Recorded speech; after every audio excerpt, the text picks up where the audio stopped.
आज का जो टॉपिक है वो हमारा हाईवे इंजीनियरिंग से रिलेटेड है। हाईवे इंजीनियरिंग में एक टॉपिक आता है जिसका नाम है साइड डिस्टेंस। जो ये साइड डिस्टेंस होता है ना, ये हाईवे इंजीनियरिंग के लिए बहुत ही ज़्यादा इंपॉर्टेंट एक कंसेप्ट होता है। जो साइड डिस्टेंस होता है वो है ना, तीन तरह का होता है। एक होता है मेरा OSD, जिसको हम लोग ओवरटेकिंग साइड डिस्टेंस कहते हैं। और एक होता है हमारा SSD, जो कि हमारा आज टॉपिक का पार्ट है, स्टॉपिंग साइड डिस्टेंस। और एक होता है ISD। तो आज है ना, SSD के बारे में बात करेंगे कि क्या होता है स्टॉपिंग साइड डिस्टेंस और कहाँ देते हैं और क्यों ज़रूरत पड़ती है हाईवे में। जो स्टॉपिंग साइड डिस्टेंस है, वैसे तो ये बहुत एक इंटरेस्टिंग और मज़ेदार कंसेप्ट है। इसको समझने के लिए है ना, बेसिकली आपको है ना, कुछ नॉर्मल चीज़ें जैसे IRC के कुछ जो कोड्स होते हैं ना, उसके बारे में कोई इन्फॉर्मेशन ना भी हुआ ना तो भी चलेगा। बहुत एक सिंपल सा फंडा है। उसको देखें, उसको आगे देखते हैं हम लोग क्या होता है एग्जैक्टली। तो आपको है ना एक फोटो दिख रहा होगा जिसमें एक इंटरसेक्शन है और उसमें दो कार है, एक रेड कार है और एक येलो कार है। अभी जो रेड और येलो कार है ना, ये एक दूसरे को नहीं पता कि इनकी अपोजिट डायरेक्शन में कोई कार आ भी रहा है कि नहीं। मतलब रेड वाले कार को नहीं पता कि उसके बाजू वाले कोई डायरेक्शन में कोई कार आ रहा है, या फिर येलो वाले कार को नहीं पता कि उसके बाजू वाले डायरेक्शन से कोई कार आ रहा है। अभी जो रेड कार है ना, उसकी डायरेक्शन कुछ ऐसी है और जो येलो कार है उसकी डायरेक्शन कुछ ऐसी है। अभी जो रेड और येलो कार वो दोनों मजे से आ रहे हैं। अभी जो रेड वाला कार और येलो वाला कार एक दूसरे को देख ना पाने की वजह से है ना, जैसे कॉर्नर में पहुंचे वो एक दूसरे को दिखे। तो जैसे वो एक दूसरे को दिखे ना, तो अचानक ब्रेक लगाने की कोशिश किया, जो कि उनको कोई बेनिफिट होगा नहीं, क्योंकि उनका जो बीच में जो डिस्टेंस है ना, ये बहुत ही कम है। अभी ये इतना कम होने की वजह से है ना, वो एक्सीडेंट हो गया। तो आप है ना जरा सोचना कि इन दोनों के बीच में कि क्यों एक्सीडेंट हुआ और एक्सीडेंट का क्या रीजन हो सकता है। पूरे के पूरे टॉपिक में हम वही बात करेंगे। तो हम लोग अपने जो टॉपिक है उसमें आते हैं। जो टॉपिक है उसको समझाने के लिए थोड़ा सा मैं आपको हिंट दे दिया कि एग्जैक्टली क्या होता है SSD। जिसको जिसको थोड़ा बहुत आइडिया है SSD के बारे में, उसको समझ गया होगा कि what is the reason behind this accident. So अभी है ना, ये वाला केस में आते हैं। इस केस में है ना, हमारा एक कार है रेड और एक ब्लू कार है। अभी जो रेड कार का जो पोजीशन है फर्स्ट है, यहाँ पे जो ब्लू कार है उसकी पोजीशन है कुछ ऐसा। अभी जो ब्लू कार है ना, उसकी जो वेलोसिटी है 0, यानी ये कार है ना यहाँ पे रुकी हुई है। जो हमारी रेड कार है उसकी वेलोसिटी है 40 km/h, यानी जो उसकी स्पीड है 40 किलोमीटर है। जब रेड कार 40 किलोमीटर की स्पीड से आ रहा था, तब उसे अचानक है ना, हमें ये ना अपना ब्लू कार दिखा जो कि रुकी हुई है। तो जब उसने ब्लू कार को देखा ना अचानक, तो उसके दिमाग में कुछ कैलकुलेशन होने लगा, या कुछ पिक्चर उसके दिमाग में आने लगी। तो पिक्चर क्या, कार के बारे में इंफॉर्मेशन से रिलेटेड हो, या फिर उस ड्राइवर के दिमाग में ये कैलकुलेशन आने लगा कि इस डिस्टेंस पे जाके मैं कार को रोकूंगा तो गाड़ी रुक जाएगी बिना ठुके। तो जो कैलकुलेशन हो रहा है दिमाग में, इसको लगते हैं 2.5 सेकेंड। जो हमारा IRC क्या करता है, रिकमेंडेड करता है। IRC यानी इंडियन रोड कांग्रेस। तो उसके दिमाग में ना उस चीज से रिलेटेड कुछ कैलकुलेशन होने लगती है उसके बारे में, कि कितने डिस्टेंस पे जाके ब्रेक लगाओ कि गाड़ी है ना बिना ठुके रुक जाए। तो उस केस में है ना, उसको 2.5 सेकेंड लगते हैं।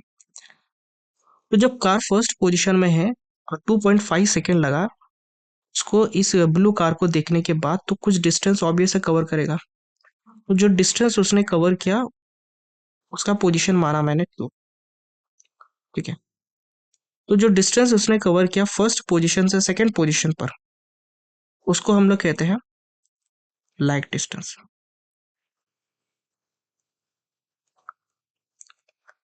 जब सेकंड पोजीशन पे आया कार, यानी जब उसने सोच लिया कार के बारे में, ब्रेक लगाना वगैरह सब डिसाइडेड हो गया, तो कार जब सेकंड पॉइंट पे आया उसने ब्रेक लगाई। तो जैसे उसने ब्रेक अप्लाई किया ना, कार है ना आगे बढ़ा, लेकिन वो तुरंत नहीं रुकेगा, कुछ डिस्टेंस पे जाकर रुका। तो मैंने वो पोजीशन मार्क किया, वो मेरा है थर्ड। और ये जो पोजीशन आया, ये किसकी वजह से आया, इस पोजीशन पे ब्रेक लगाने की वजह से। तो ये हो गया मेरा ब्रेकिंग डिस्टेंस। तो फर्स्ट मेरा जो है लैग डिस्टेंस, सेकंड है मेरा ब्रेकिंग डिस्टेंस। अभी दोनों को मिलाकर है ना बनता है मेरा SSD। तो अगर सिंपल वर्ड में SSD को डिफाइन करना होगा, तो हम ऐसा कहेंगे कि कोई ऑब्जेक्ट है रोड पे पड़ा हुआ, और कोई दूसरा कोई कार है या कोई भी व्हीकल जब उसको देखता है, देखने के बाद है ना, कितना डिस्टेंस रिक्वायर्ड है कि उसको बिना ठोके मैं ना गाड़ी रोक दूं, उसको कहते हैं हम लोग SSD। और यही होता है हमारा दो पार्ट में, एक होता है ब्रेकिंग और एक होता है लैग। अभी जो लैग डिस्टेंस है उसको कैसे कैलकुलेट करेंगे? लैग डिस्टेंस को है ना कैलकुलेट करने के लिए सिंपल अपना जो फिजिक्स है वही यूज होता है। तो क्या होता है, distance equal to velocity into time. तो वेलोसिटी इंटू, जिस केस में वेलोसिटी मेरा मीटर पर सेकेंड में है, टाइम मुझे पता है 2.5 सेकेंड, तो लैग डिस्टेंस हो जाएगा वेलोसिटी इंटू 2.5। बट हम लोग किलोमीटर में निकालना है तो इसको किलोमीटर में कन्वर्ट कर देंगे, 0.278 multiply by velocity into time जो कि हमारा 2.5 सेकेंड। मैं भी टी आर लिख के मेंशन करता हूँ, रिएक्शन टाइम बोलते हैं जिसको। ये मेरा लाइक डिस्टेंस।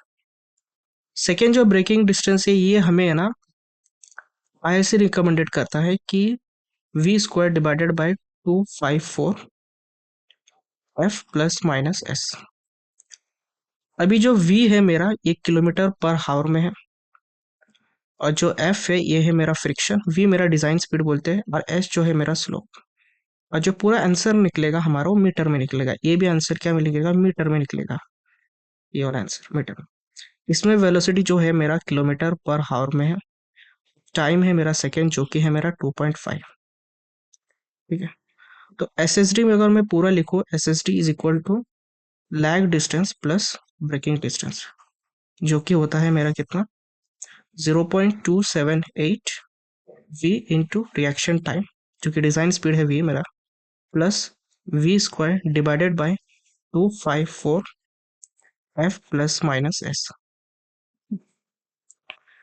भी फर्स्ट वाला तो आपको समझ गया। अभी सेकेंड वाला केस है ना कुछ चीज़ों पे डिपेंड है।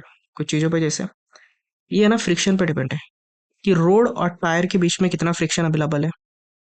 ऊपर से स्लोप पे डिपेंड है कि हमारा जो गाड़ी है वो किसी स्लोप पे तो नहीं जा रहा, रोड हमारा स्लोप ही तो नहीं है। उस चीज़ पे भी डिपेंड होता है। तो ये जो ब्रेकिंग डिस्टेंस है व्हीकल की प्रॉपर्टी पे डिपेंड है, रोड की प्रॉपर्टी पे डिपेंड है, और दोनों जो है कॉमन है एक उनके व्हीकल की वेलोसिटी पर डिपेंड है। तो जो हमारा फर्स्ट जो मैं आपको बता रहा था उस केस में आ जाता है कि एक्सीडेंट का रीजन क्या हो सकता है। अभी जो है ना फर्स्ट जो ये हमारा रेड कार है और एक मेरा येलो कार है। ठीक है, येलो कार को थोड़ा पीछे लिया, रेड कार को भी पीछे लिया। यहाँ पे क्या अभी इसके बीच में अगर मैं बोलूँ कि ये दोनों कार को दिख नहीं रहते एक दूसरे को, इसका रीजन यही था कि बीच में कैफे था। अगर कैफे मेरा हट जाए तो एक दूसरे को दिखेंगे। तो अगर एक एक दूसरे को देख लिए तो उनके पास इतना डिस्टेंस अवेलेबल है गाड़ी को रोकने के लिए। ठीक है, और इस कार के पास इतना डिस्टेंस अवेलेबल है गाड़ी को रोकने के लिए, कैलकुलेशन करने के लिए। जो दिमाग में आ रहा था 2.5 सेकेंड, फिर ब्रेकिंग डिस्टेंस आ रहा था, तो इतना डिस्टेंस उनके पास अवेलेबल था। फर्स्ट केस में ये अवेलेबल नहीं था, फर्स्ट केस में कुछ इतना डिस्टेंस अवेलेबल था। तो इन दोनों कार का जो रीजन था एक्सीडेंट होने का वो था हमारा एसएसटी, क्योंकि इस रोड पे एसएसटी प्रोवाइडेड नहीं था। अभी मैंने एसएसटी दे दिया, तो इस रोड का है ना कुछ ऐसा बना सकते हैं हम, जैसा ऐसा। एसएसटी देने के लिए हम क्या करेंगे, इस रोड को थोड़ा सा कर्व दे देंगे। तो इस ये जो इलाका है जो बच गया, इसकी वजह से एक्सीडेंट हो रहा था। अभी साइड डिस्टेंस भी बढ़ा दिया मैंने, स्टॉपिंग साइड डिस्टेंस भी बढ़ गया। अभी जो इसकी डिस्टेंस है कुछ ऐसा है stopping side. I think clear है। यही केस अगर मेरा टू वे वन वे में रोड में हुआ, लाइक ये मेरा रोड है। ठीक है, यहाँ से कार है ए, यहाँ से कार आ रही है बी, वन वे यानी दोनों एक ही डायरेक्शन में आएंगे, है ना। तो जब कार बी ए को देखा तो उसके दिमाग में सेम क्या हुआ, जब कार बी को देखा, मतलब दोनों एक दूसरे जब देखें तो सेम चीज होगा। तो कुछ पॉइंट ऐसा मैं अज्यूम करके चल रहा हूँ कि यहाँ पे आते आते उनको रोकना है गाड़ी, तो इसके लिए SST 1 और इसके लिए SST 2। ठीक है, तो दोनों रोड के लिए, तो अगर वन वे रोड में मेरे को SST प्रोवाइड करना हो तो मैं कितना दूंगा, डबल दूंगा SST का। आई थिंक क्लियर है।